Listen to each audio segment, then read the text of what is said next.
नमस्कार साथियों, स्वागत है आपका BNK 24 यूट्यूब चैनल पर। बहुत बहुत साथियों, आज की वीडियो का जो विषय है वो है बाजार के अंदर तेजी कितनी टिकाऊ। सबसे पहले तो इस साल के जाते हुए साल में अगर मैंने किसी का दिल दुखाया हो तो उसके लिए क्षमा प्रार्थी हूँ। अगर जाने अनजाने में कोई गलत बात मुंह से निकल गई हो तो उसके लिए मैं आप लोगों से क्षमा मांगता हूँ। आगे चलते हैं। देखो, चीन जो है ना, पूरे दुनिया के जो मेटल है ना उनके ऊपर एक तरह से कब्जा करना चाहता है। अब चीन क्या कर रहा है कि वो जो न्यूयॉर्क है या लंदन है वहां से मेटल नहीं ले रहा है।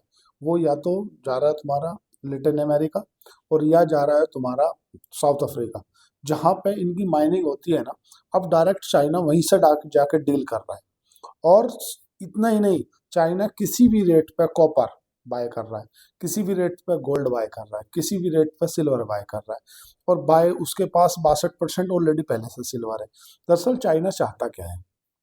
चाइना चाहता है कि आने वाले जो भी टेक्नोलॉजी का युग है ना, ये पूरा का पूरा मेटल वाला युग रहने वाला है। क्योंकि जो भी चिप है, चिप बनेगी उनमें भी जो सेमीकंडक्टर बनेंगे उनमें भी सिल्वर का बहुत बड़ा रोल रहने वाला है। या जो डाटा सेंटर बनेंगे या जो पावर स्टेशन बनेंगे उनमें कॉपर का बहुत ज़्यादा रोल रहने वाला है। अभी एक सैमसंग ने एक एस बैटरी निकाली है जो 9 मिनट में चार्ज हो जाएगी और 600 किलोमीटर गाड़ी जाएगी उसकी। समझ रहे हो? मतलब 600 किलोमीटर एक बार चार्ज होने पे गाड़ी चलेगी और 9 मिनट में गाड़ी चार्ज हो जाएगी वो। तो उस बैटरी में लगभग लगभग 1.5 kg सिल्वर लगेगा, मतलब 3.5 लाख रुपए के आसपास में उसमें सिल्वर लगेगा। तो मतलब क्या है? मतलब इसका साफ है कि आने वाले जो भविष्य में ना सिल्वर की डिमांड और बढ़ेगी। अभी तो जहाँ हम देख लें कि सोलर पैनल में सिल्वर की डिमांड बढ़ रही है।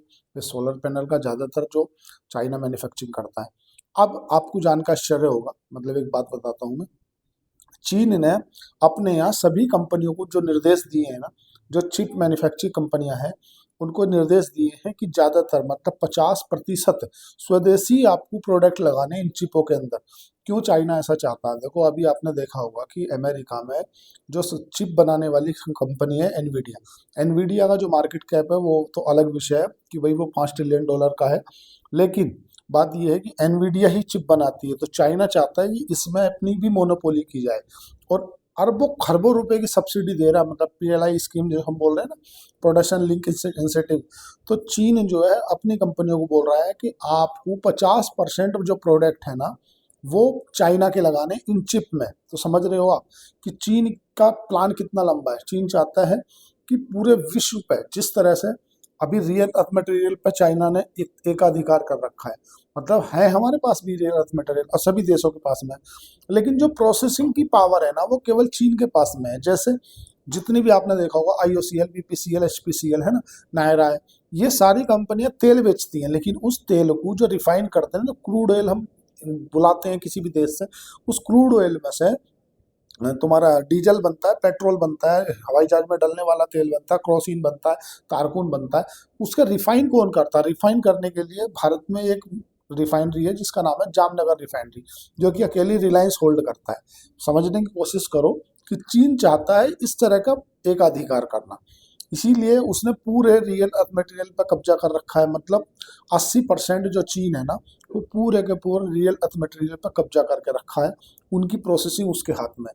वो जब चाहा, अभी हमारे भी रियल अर्थ मटेरियल रोक देते, हमारी गाड़ियों में दिक्कत हो गई थी तो फिर हमें एक शर्त पे दी कि आप ये रियल अर्थ मटेरियल जो है ना ये आप यहाँ से अमेरिका सप्लाई नहीं करोगे। तो जो बोलते हैं ना कि चीन सुपर पावर बन सकता है 2030 मतलब 40 तक, उसके पीछे कारण ये है, अमेरिका को जो डर है वो इसी बात का है कि चीन एकाधिकार करता जा रहा है हर चीज में। जहाँ शिप बिल्डिंग इंडस्ट्री में आज चीन का अधिकार है। मतलब अगर पूरे विश्व के अंदर 100 जहाज बनते हैं तो उन 100 में से 70 जहाज 65 जहाज चाइना बनाता है। पूरे देश की मैन्युफैक्चरिंग में अगर मतलब सपोज करो 100 सामान पूरे विश्व में मैन्युफैक्चरिंग होके जाते हैं तो उसमें से 33 जो सामान है वो चीन अकेला मैन्युफैक्चरिंग करके देता है। और तू हमारे भी, बल्कि हम जो जेनरिक मॉडिफाई दवाई बेचते हैं ना, हमारा भी जो मतलब रॉ मटेरियल है ना, जो कच्चा माल है, जो API है ना, वो भी हम चीन से ही खरीदते हैं। स्पेशल फर्टिलाइजर में चीन ने अपना एक अधिकार कर रख लिया है। जहां अमेरिका ने क्या किया था कि जो वैल्यू गुड प्रोडक्ट है ना, जिनके अंदर इनोवेशन की आवश्यकता है, जैसे अभी हम माइक्रोसॉफ्ट चलाते हैं, एक्सेल चलाते हैं, वो सब चीज अपने हाथ में ले रखा उसने, इंटेल वगैरह। और जो मतलब लो कॉस्ट प्रोडक्ट हैं जिनमें मतलब कोई वैल्यू नहीं है, वो चाहता था इंपोर्ट करना। अभी उसके ऊपर भी मैं आऊँगा। अमेरिका का टैरिफ अमेरिका पे ही उल्टा पड़ गया। फिर अभी मैं चीन की बात कर लूँ, तो चीन ने किसी भी कंडीशन में हर देश से हर स्थिति में मतलब प्रोडक्ट की डिमांड इतनी डाल रखी है उसने कि लिटिन अमेरिका, अफ्रीका, जहाँ पे इनकी मेटल की माइनिंग होती है ना, और माइनिंग होके प्रोसेसिंग होती है ना, डायरेक्ट वहीं से डील कर रहे हैं। जो आपको दिख रहा है ना लंदन में या न्यूयॉर्क में, जो इनके कॉपर के और सिल्वर के जो प्राइस ऊपर नीचे हो रहे हैं वो पेपर पे हो रहे हैं, लेकिन चीन ना इसको अपने देश में डंप करता जा रहा है। अब 50% अपनी चिप कंपनियों को बोल दिया कि भाई स्वदेशी लगाओ, जो हम मेक इन इंडिया भारत बोलते, तो उनने बोल दिया 50% जो चिपों के अंदर जो प्रोडक्ट लगेंगे वो चाइना के रहने चाहिए। आपको क्या दिक्कत आ रही है? आपको पैसे की दिक्कत है, पैसा आपको चाइना प्रोवाइड करेगा। मतलब अरबों खरबों रुपये का पैसा चाइना दे रहा है अपनी कंपनियों को। क्यों दे रहा है? कि भाई जिससे जो चिप मैन्युफैक्चरिंग में एक तरह से मोनोपोली बनाई जाए। आज जो सोलर पैनल बनते हैं, उन सोलर पैनलों के अंदर चाइना की मोनोपोली है। अब उसके अंदर क्या लगता है? सिल्वर की उपयोगिता है। जो चिप बन रही है, उन चिपों में क्या लग रहा है? उसमें भी सिल्वर लगेगा। अभी जो सैमसंग ने एक बैटरी बनाई, उसमें क्या लगेगा? उसमें 1.5 किलो सिल्वर लगेगा। मतलब डिमांड जो है सिल्वर की, वो आगे चल के बढ़ने वाली है। और एक स्थिति में जा करके, या तो इसे भाग्य बोल दो या कुछ भी बोल दो, इस तरफ तो मतलब सिल्वर की डिमांड ज़्यादा होगी, सप्लाई कम होगी। दूसरी तरफ हुआ क्या, जो चांदी की माइनिंग है ना, उनके अंदर आग लग गई। ये इत्तेफाक समझ लो या क्या समझ लो। तो माइनिंग जितनी हो रही थी उतनी भी नहीं हो पाई और कम हो गई। तो माइनिंग कम हो गई, डिमांड ऑलरेडी पहले से ही बढ़ रही है। ज़्यादातर डिमांड जो चाइना करता भी है, वो चाइना ने कैपिंग लगा दी। मतलब उल्टा सीधा काम चल रहा है विश्व के अंदर। अगर आप कॉमोडिटी को देखोगे ना उठा के, तो कॉमोडिटी में समझ में नहीं आ रहा कि क्या हो रहा। कॉपर आपको देखा होगा कि कॉपर के दाम एकदम से इतने आसमान छू गए। यही कारण है कि कल भारत ने मतलब अपने जो 14 कॉपर से रिलेटेड जो एक DPIIT जो एक इनका नियामक है, जो ये चेक करता है कि ये कॉपर लगने लायक है या नहीं है, तो वो क्वालिटी से समझौता कर लिया। बोले एक काम करो, खराब क्वालिटी का कॉपर भी ले लो तुम। इससे दिक्कत क्या है? दिक्कत होगी यार, ये इनकी अगर कंप्रेसर में लगेगा ये कॉपर, अगर AC के पाइपों में लगेगा तो ये पाइप फटेंगे। होगी कि नहीं होगी? ऑक्सीजन में लगेगा तो फटेंगे। अकेले थोड़ी तुम लाया और तार में बना दिया, तार फूक, अगर सपोज करो बड़ी लाइन में डाल दिया और वो तार फूक गया और वो किसी नीचे जो शहर में आम आदमी चल रहा है, जनता चल रही है, उसके ऊपर गिर गया, तो बिजली में सब डूब के मर जाएंगे। हर चीज की दिक्कत है। तो इसीलिए नियामक बने हैं। नियामक क्यों बने? नियामक का कारण तो यही है। अब समझो, चीन एकाधिकार क्यों करना चाहता है? क्योंकि चीन को विश्व पावर बनना है। और बनना कैसे है? बिना लड़े। चीन किसी पर लड़ता नहीं है, लड़ते हुए आदमी को पैसा देता है। अगर कोई दूसरा देश लड़ने लगे तो उसे हथियार दे देगा, उसे अपने फाइटर जेट दे देगा, भले भी उड़ते ही गिर जाए वो अलग बात है, बाकी दे देगा, खुद नहीं लड़ेगा। और अमेरिका के जो विदेश वाइस प्रेसिडेंट है, उन्होंने यह दुख भी जता चुके हैं कि भाई चीन एक उभरती हुई अर्थव्यवस्था नहीं है। चीन में और अमेरिका में बहुत ज्यादा अंतर नहीं बचेगा आने वाले दिनों में। अब बात कर लेते हैं, अगर नियामक की बात कर ही रहे हैं तो, वोडाफोन आइडिया की। वोडाफोन आइडिया की स्थिति भारी खराब हो चुकी है। वोडाफोन आइडिया की AGR जो एडजस्ट ग्रॉस रेवेन्यू था, उसका लगभग 83,000 करोड़ रुपये लेकर के उसको 5 साल का टाइम दिया है कि भाई देना तो पूरा पड़ेगा, माफ तो होगा नहीं 1 रुपया भी। और 2.5 लाख करोड़ का इसके ऊपर कर्ज है। तो अब समझ में ये नहीं आ रहा, अभी इसके अंदर 10% का लोअर सर्किट लग गया था। लोअर सर्किट लगने के बाद फिर खुला। तो ये जो वोडाफोन आइडिया है ना, इसको सरवाइव कराना जो HSC है ना, उसकी मजबूरी है। क्योंकि वो उसका रियल काम है कि मोनोपोली ना बने। मोनोपोली ना बने तो इसको सरवाइव कराना पड़ेगा। सरवाइव कराने के लिए चाहिए पैसा। भाई अगर मैं सपोज करो, मैं कुछ छोटा मोटा भी नहीं, मैं तो बोलता हूँ मैं इलोन मस्क हूँ, तो मैं इस कंपनी में पैसा लगाऊंगा क्यों? ये तो बताओ भाई। या तो आप मुझे पहले इसकी बैलेंस शीट क्लियर करके दो। जो जितना मान लो इसका 1 लाख करोड़ का कर्ज है, उस 1 लाख करोड़ रुपए 10,000 करोड़ का ब्याज हो गया, तो 1,10,000 करोड़ कर्ज हो गया। कर्ज तो उसमें 2.5 लाख करोड़ है, मैं तो उदाहरण के माध्यम से समझा रहा हूँ। अब वो 1,10,000 रुपए, उसके ऊपर पेनल्टी लगा दी आपने 10,000 करोड़ की, तो वो 1,20,000 करोड़ हो गया। फिर नहीं जमा करा तो 1,20,000 रुपए फिर पेनल्टी लगा दी, तो 1,30,000 करोड़ हो गया। तो वोडाफोन आइडिया का कहना ये है कि वो कुछ तो छोड़ दो। और सरकार ने कहा कि भाई एक इसमें पॉजिटिव भी देख सकते हो तुम, कि यार 5 साल का टाइम मिल गया ऐसा। लेकिन भाई इसमें नेगेटिव ये है कि पैसा तो पूरा ही देना पड़ेगा। पैसा नहीं, मुझे छूटने का एक भी। जब आज वोडाफोन आइडिया के जो एमडी और सीईओ हैं उन्होंने बोल दिया कि हम नहीं कर पाएंगे सर्वाइव, हमारे से उम्मीद मत करना कि हम सर्वाइव कर पाएंगे, ना हम चला पाएंगे। हम तो 2026 में लिखत में दे देंगे ये धरी तुम्हारी धर्मशाला, हमारे बस की है ही नहीं। भाई जो कंपनी है एक साल में 17,000 करोड़ रुपए कमाती है, वो भी अब कमा रही है, जबकि इसने जियो ने और वोडाफोन, जियो ने और एयरटेल ने अपना टैरिफ का प्लान बढ़ाया। टैरिफ प्लान बढ़ाया तो ये भंडारे में से खीर मिल गई, खीर बट रही थी, इनने भी जाकर अपनी कटोरी कर दी।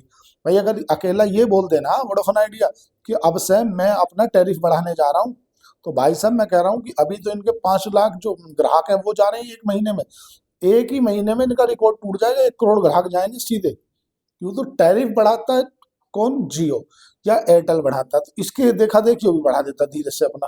यार चलो ठीक है, तो इनसे जो एआरपी है ना, एवरेज रेवेन्यू पर यूजर, वो इनका बढ़ गया। उसके बाद भी कंपनी 17,000 करोड़ रुपए कमा रही है एक साल में, और भाई 25,000 करोड़ का ब्याज दे रही है साल भर में, तो 8,000 करोड़ तो ये ब्याज ब्याज में घाटे में है। ऑपरेशन चलाने के लिए टावर भी चाहिए, उसमें इलेक्ट्रिसिटी भी चाहिए, उसके अंदर आपको ऑपरेशन चलाने के लिए अपने एम्प्लॉय को तनख्वाह भी देनी है, और उनका टाइम टाइम पे अपग्रेड भी करना है।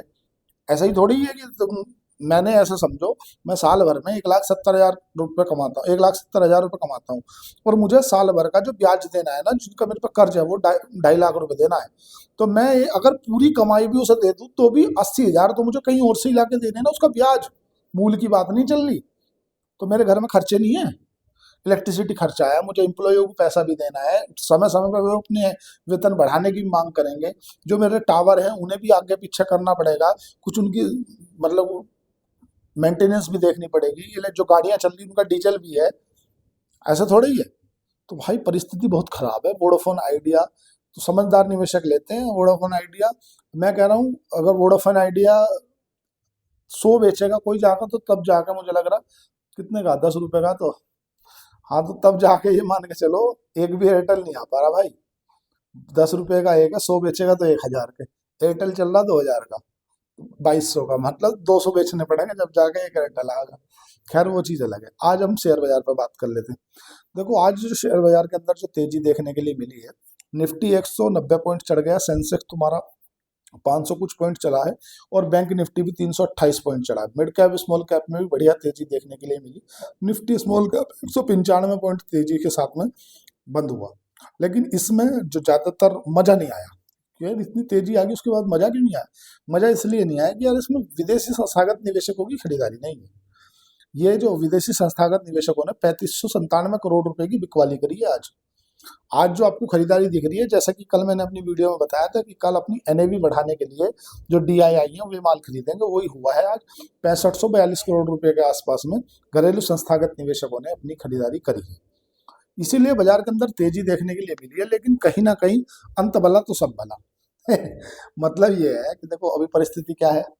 आज जो है ना 31 है, आज लोग बाग अगर गिरे से मुंह से जाते हैं क्या यार दिक्कत हो गई, मार्केट बहुत खराब होगी, ला यार तो एक बहुत तल्ला जो होगा देखेंगे।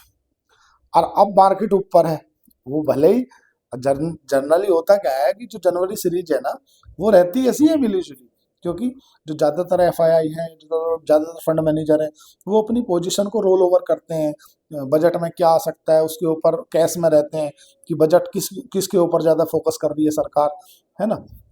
उसी लिए मिला जुला कारोबार रहता है। अगर 10 सालों का एवरेज निकाल के देखोगे कि 10 साल में कैसा कारोबार रहा है तुम्हारा जनवरी सीरीज का, जो मिला जुला रहता है। लेकिन अंत भला तो सब भला, मतलब अब कम से कम जागा यार बाजार बढ़िया था, अब तो बहुत तल्ला भाई मामला जो है बढ़िया है। तो ये एक सेंटिमेंट भी एक अच्छा रहता, कुल मिला का सेंटिमेंट अच्छा रहा। चांदी ने पिछले एक साल में पिछले 40 सालों का रिकॉर्ड तोड़ दिया है, 175% की तेजी देखने के लिए मिली है। हाँ जी, 175% की तेजी देखने के लिए मिली है। चांदी है, सिल्वर की पूरी कहानी बता दी तुम्हें क्यों बढ़ रहा है, माइनिंग में आग लग गई। चलो आगे चलते हैं। एक रिपोर्ट आई है, उस रिपोर्ट में पता चला है कि वर्ष 2026 में जो रियल एस्टेट है, मतलब जो प्लॉट है प्रॉपर्टी है, उनके दाम जो पिछले बढ़ चुके उतने नहीं बढ़ेंगे।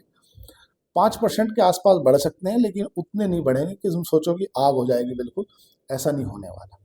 अब रिपोर्ट है, रिपोर्ट भी जो निकालने वाले हैं उन्होंने जिस तरह से शेयर मार्केट में एनालिसिस करते हैं वैसी रिपोर्ट भी निकालने वाले रिपोर्ट निकालते हैं। और जानकार एक रिपोर्ट पे बात कर रहे थे, रिपोर्ट पे बात कर लेते हैं। अमेरिका की एक रिपोर्ट आई है, उस रिपोर्ट में पता चला है कि अमेरिका की 717 कंपनियों ने बैंकरप्सी का आवेदन दे दिया है कि भैया हम ऑपरेशन नहीं चला पाएंगे, या धरी तुम्हारी धर्मशाला। क्यों यार, क्या हो गया? तो ठीक ठाक चल रहे थे भाई साहब, बैक फायर हो गई। जैसे शेयर मार्केट दो धारी तलवार है मैं बोलता हूँ, तो भैया जो टैरिफ है वो भी दो धारी तलवार है। डोनाल्ड ट्रंप ने लगाया टैरिफ, और टैरिफ तो लगा दिया ने तेरा भाई जोगिंदर वाले स्टाइल में। लेकिन जो इंडस्ट्री इंपोर्ट ओरिएंटेड थी, जिन इंडस्ट्रियों को बिना इंपोर्ट का काम नहीं चलता, जिन इंडस्ट्रियों का मार्जिन कुछ पॉइंटों पे चलता था, उन हो गया खत्म। तो भैया उन्होंने अभी अमेरिका की जैसे हमारे एनसीएलटी है ना, कि भाई अगर कोई कंपनी नहीं चल रही तो एनसीएलटी में अपनी बैंकरप्सी डिक्लेयर कर देती है कि भैया हमारे बस की नहीं है धंधा चलाना, या धरी तुम्हारी धर्मशाला। ऐसे ही अमेरिका में 717 कंपनियों ने बैंकरप्सी का आवेदन दिया है कि भैया हम नहीं चला पाएंगे, ये धरी तुम्हारी धर्मशाला। डोनाल्ड ट्रंप का जो टैरिफ था वो बैकफायर कर गया। अगर बात करें इससे पहले, तो इससे पहले वर्ष 2010 में जब घोर मंदी आई थी, तो मतलब 500 कुछ कंपनियों ने आवेदन दिया था। 2024 का भी है, 600 कुछ कंपनियों का है, 694-95 कंपनियों का। लेकिन वे कंपनियों का जो कोई रीजन था वो दूसरा था। अगर बैंकरप्सी डिक्लेयर नहीं था, उनका दूसरा रीजन था। लेकिन इन्होंने तो बैंकरप्सी डिक्लेयर किया है कि भैया हम नहीं चला पाएंगे ऑपरेशन, ये उधर ही तुम्हारी धर्मशाला। तो डोनाल्ड ट्रंप को ये जो टैरिफ लगाना ये पड़ गया बैकफायर। बैकफायर इसलिए पड़ गया कि उन्होंने सोचा कि यार मैं तो हो जाएगा, लेकिन होया है नहीं मामला, कंपनी खत्म होगी। अब ऐसा समझ लो ना यार, मैं तुम्हें बिल्कुल लेमन लैंग्वेज बताऊं। जैसे कोई एक्सपोर्ट ओरिएंटेड कंपनी है, जैसे उमा एक्सपोर्ट की मैं बात करता हूँ। कंपनी क्या करती है? कंपनी का दलहन है, चावल है, मतलब जो फूड प्रोडक्ट है ना, उनको एक्सपोर्ट करने का काम है। यहाँ से चावल खरीदे या गेहूं खरीदे 2200-2300 रुपये किलो, 2200-2300 रुपये कुंटल, और वे मिडिल ईस्ट में बेच दिए 2500-2800 रुपये कुंटल, समझ गए? या 3000 रुपये कुंटल बेच दिए। अब यहाँ से 2200 में खरीदे, या जो कि 2200 एमआरपी है तो मिलेगा नहीं 2200 में, जाहिर सी बात है, मिलेगा वो तुम्हारा 2400-2500 के रेट में। मिडिल ईस्ट में जाकर 3000 में बेचेंगे तो मतलब 6% का मार्जिन हो गया इनका। एक क्विंटल पे 6 रुपये मिल रहे, मतलब 6% का मार्जिन हो गया। अब उसमें इनकी जो वहां तक पहुंचाने की लॉजिस्टिक कॉस्ट भी घटेगी, तो इनका जो मार्जिन है ना वो बहुत ही सुई की नोक पे चल रहा है, 3 या 4%, 3 या 4%। और पता चला कोई देश टैरिफ लगा दे, बोला 10% का टैरिफ है, मैं नहीं देता। कहेंगे इतना तो मार्जिन ही नहीं है, 3% का तो मार्जिन लिए बैठे हम, और तू 10% में धंधा कर रहा। चला भाई ये धरी तेरी धर्मशाला, मैं ना करूँगा, युद्ध ले। और एक बार लेमन लैंग्वेज में समझो, जैसे कोई भी किसी भी तरह का आप व्यापार करते हो, किसी भी तरह का, सरकार अगर इसके ऊपर कोई बाध्यताएं लगा दे, जैसे कि कॉपर में नहीं हुआ अभी कि यार कॉपर महंगा हो गया, इंडस्ट्री में बोला कि नहीं तुम्हें तो लेना पड़ेगा। उन्होंने बोला यार तो हम बनाएंगे फिर हम उसे बेचेंगे, महंगाई बढ़ेगी, उस रेट में बिकेगा नहीं जो रेट में ले रहे थे। बोले एक काम करो, खराब क्वालिटी का कॉपर बुलवा लो ना। हाँ ये सही है, खराब क्वालिटी का, ये एक नंबर बात बोली। अब जो जनता के घरों में जाएंगे, खराब क्वालिटी के कॉपर लगेंगे प्रोडक्ट, दिक्कत तो है ना भाई। लेकिन सरकार है, वो सरकार तो कुछ भी कर सकती है। खैर वो विषय अलग है। एक नया युद्ध का मोर्चा खुल गया है, जहाँ पे ये दोनों मित्र थे, यूएई और सऊदी अरब, उन दोनों के बीच में खोबा खड़ा हो गया है। ये खोबा है क्या, चक्कर नहीं समझ में आ रहा। दोनों में युद्ध हो क्यों रहा है? देखो क्या है कि जो यमन है ना, यमन दो भागों में है। एक तो जिसको सऊदी सपोर्ट करता है, मतलब उसके अंदर भी दो है।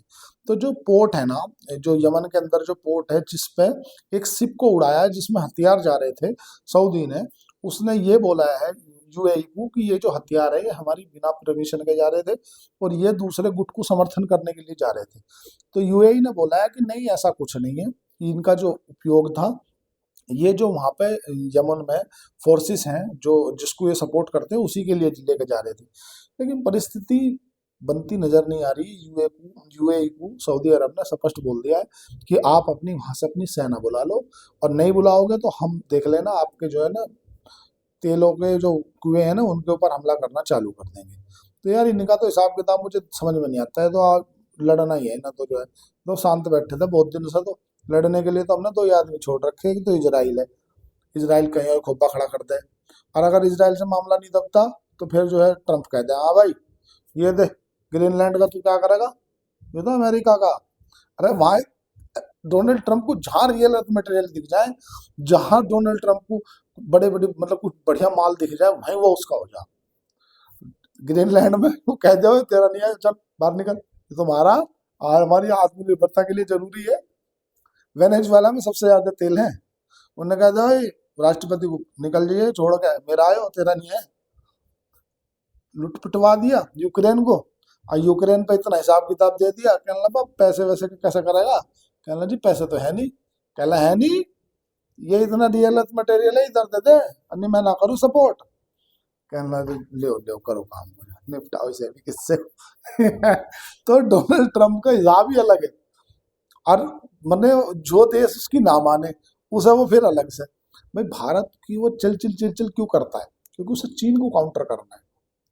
कभी भी अमेरिका नहीं चाहता कि चीन और भारत एक साथ आए, और रूस चाहता है कि ये दोनों एक साथ रहें, क्योंकि रूस ने कई बार आरआईसी का समर्थन कर चुका है, रूस, इंडिया और चाइना।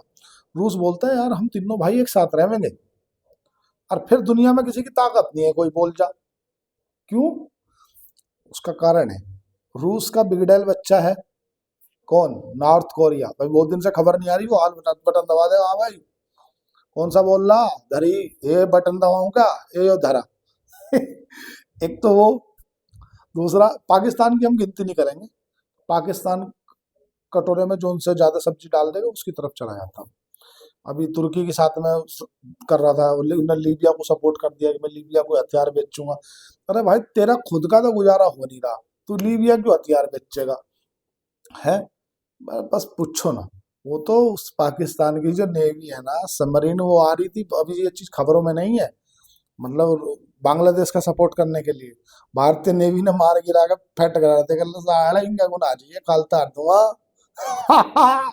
ये खबरों में नहीं है, क्योंकि कुछ चीजें ना, मेरी भी कुछ बाध्यताएं हैं यूट्यूब पे बोलने की, मैं बोल नहीं सकता, लेकिन परिस्थिति जो है ना विश्व की, वो उथल पुथल बनी हुई है। और इसराइल अगर शांति से बैठा है तो भाई वो शांति से नहीं बैठा, वो किसी ना किसी युद्ध की तैयारी कर रहा है, ये मान लो। कारण ये है कि इसराइल जब भी शांति से रहे तो वो किसी न किसी नए युद्ध की तैयारी में है। अभी उसने फिलीपींस और ग्रीस इन दोनों को बुला रखा अपने यहाँ, कहने लगा ये तुर्की बहुत चल रहा है, इसका हिसाब किताब बैठा ले, कहना हाँ जी बैठा लो, कहना फिर एक काम करो जॉइंट फोर्सेस बनाओ, मेरी भी रहेगी फोर्स और थारी भी रहेगी दोनों की, सारे को फिर देखेंगे कैसा होगा। तो भाई तुर्की का इलाज बांधने का है, मानने नहीं, क्योंकि तुर्की ने कई बार इसे, हालांकि तुर्की ही पहला देश है वो जो उसने इसराइल को समर्थन दिया था देश के मामले में, पर वो देखो जो जियो पॉलिटिक्स है ना, जो वर्ल्ड की पॉलिटिक्स है ना तो उसमें कोई परमानेंटली दोस्त होता है और ना उसमें कोई परमानेंटली दुश्मन होता है, तो वो सब ऐसे ही चलता है। खैर चलो, शेयर मार्केट की बातों पे आते हैं। देखो क्या है साथियों, शेयर मार्केट में जो बड़ा पैसा है ना वो सबसे छोटे रिस्क पे काम करता है। जो आदमी ये बोलता है कि हमें क्या जरूरत है, तो उनको जान के आश्चर्य होगा कि जितने भी जिसके पास में बड़ा पैसा है ना, वो सबसे छोटे रिस्क पे काम करता है। वो क्या करता है, जैसा अगर पीएमएस का नाम सुना होगा आपने, पोर्टफोलियो मैनेजमेंट सर्विसेज, वो लेता है। क्यों लेता है उसके आगे में मैं बताऊंगा आपको। अगर मान लो मेरे पास में 10 करोड़ रुपया है, सपोज करो, उदाहरण से, है नहीं है वो अलग विषय है भाई, बात कर रहा हूँ। अगर मेरे पास में 10 करोड़ रुपया है और 10 करोड़ रुपए पे मैं बोलता हूँ कि अपने भाई किसी को भी जो मेरे उस 10 करोड़ रुपए को मैनेज करेगा, मैं उसे बोलूंगा कि यार मैं तुझे 2% दूंगा, हालांकि 3% से 5% का एवरेज चल रहा है। अगर मैं आपका पोर्टफोलियो मैनेज करता हूँ तो मेरे को 5% का नियम चल रहा है, जो पीएमएस भी लेते हैं ना वो भी, या जो शेर खान में भी लेता है, या जो मतलब अलग से भी चलाते हैं जैसे बसंत महेश्वरी ऐसे करके जो चलाते हैं, वो उनका जो एवरेज चल रहा है ना, वो चल रहा है तुम्हारा 3 या 5% के आसपास सालाना लेते हैं वो पोर्टफोलियो में। लेकिन उनका नियम क्या है, क्यों है वो ऐसा, क्योंकि वो बड़ा पैसा लेकर काम कर रहे हैं, बड़ा पैसा हमेशा छोटे रिस्क पे काम करता है। उन्हें एकदम डबल नहीं होना, उनका सिंपल नियम है, बैंक 7% दे रहा, तुम हमें साल भर में 10% निकलवा दो, बात खत्म। अगर 100 करोड़ 10 करोड़ में नहीं समझ में आ रहा तो छोटे में आ जाओ, 1 करोड़ रुपया है, बैंक दे रहा 7 लाख रुपया, मैं बोल रहा हूँ कि तुम मुझे साल भर के 10 लाख रुपए निकलवा दो, 12 निकलवा दो। 12% का एवरेज जो CAGR है वो ठीक होता है। अगर 12 लाख रुपए निकाल रहे हैं और वो हमसे 2% ले भी ले रहा है, 2 लाख रुपए अपनी फीस भी चार्ज कर ले रहा है 1 करोड़ रुपए मैनेज करने की, तो भी 10 लाख हम पे आ रहे हैं। उसमें क्या है कि हमारी मगजमारी कुछ नहीं है, हमने तो पैसा डाल दिया, काला हो चाहे सफेद हो। हम उससे बोल पाएंगे अपने फाइनेंशियल एडवाइजर से, या जिस जो भी हमारा PMS मैनेज करता है, पोर्टफोलियो मैनेजमेंट सर्विसेज, कि भाई हाँ भाई क्या, हालांकि बोलने का नौबत आती नहीं है कि वो, क्योंकि इसकी परफॉर्मेंस भी होती है। आपको जानकारी होगा कि अभी वर्ष 2024 में जितने भी IPO लिस्ट हुए ना, उसमें से 60% IPO ऐसे हैं जो टॉप से 50%, मतलब अगर आप इशू प्राइस से बात करोगे तो इशू प्राइस से मतलब 40% 50% नीचे खड़े हैं भाई साहब। बड़ी बड़ी कंपनियों के, मोबीक्विक को देख लो आप, टाटा टेक्नोलॉजी को देख लो, ओला को देख लो, क्या सूर्य प्रकाश को देख लो, क्या करोगे? तो ये क्या है, बिना वित्त सलाहकार के आए, IPO में लगाया। बड़ी बड़ी कंपनी है भाई साहब, ऐसा नहीं कि वैसी कंपनी। भाई बजाज हाउसिंग फाइनेंस की हल्की कंपनी मान रहे होगा तुम, टाटा टेक्नोलॉजी को हल्की कंपनी मान रहे होगा तुम, हल्की है क्या? मूवी को भी हल्की है क्या? ओला हल्की है क्या? तो ये क्या है कि बिना वित्त सलाहकार के ऐसा ही होता है। क्यों PMS लेते बड़े बड़े लोग, पोर्टफोलियो मैनेजमेंट सर्विसेज, वो इसीलिए लेते कि यार ये कॉकरोच जो है ना, इन कॉकरोचों से बचा जा सके। बहुत से लोग हैं भैया, बहुत, मैं चूंकि मैं इस इंडस्ट्री में हूँ, मुझे पता है कि शेयर मार्केट में आपका कैपिटल लगवाने वाला हर दूसरा व्यक्ति ज्ञानी मिलेगा आपको। वो बता देगा कौन सा शेयर खरीदना कौन सा बेचना। पर लेकिन अगर कोई वित्तीय सलाहकार है, वो आपसे जानता है चाहे नहीं जानता, आपसे जुड़ा हुआ है और वो सीरियस है ना, तो तुम, हालांकि ये चीज कोई बोलेगा नहीं, तुम उससे ये बोलना कि जो सेबी से तुम्हें परफॉर्मेंस आती है वो भेज दो तुम मुझे।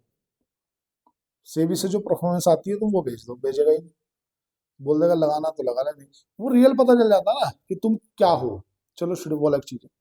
एक बात समझो, क्या है कि भाई आपको बिना वित्तीय सलाहकार के शेयर मार्केट में नहीं आना, नहीं तो 2024 से जो मैं अभी बता रहा था कि टॉप से, या अब इशू का जो प्राइस हुआ था ना, जितने पर रुपए आए थे वे, उससे भी 50-50% नीचे खड़े भाई IPO।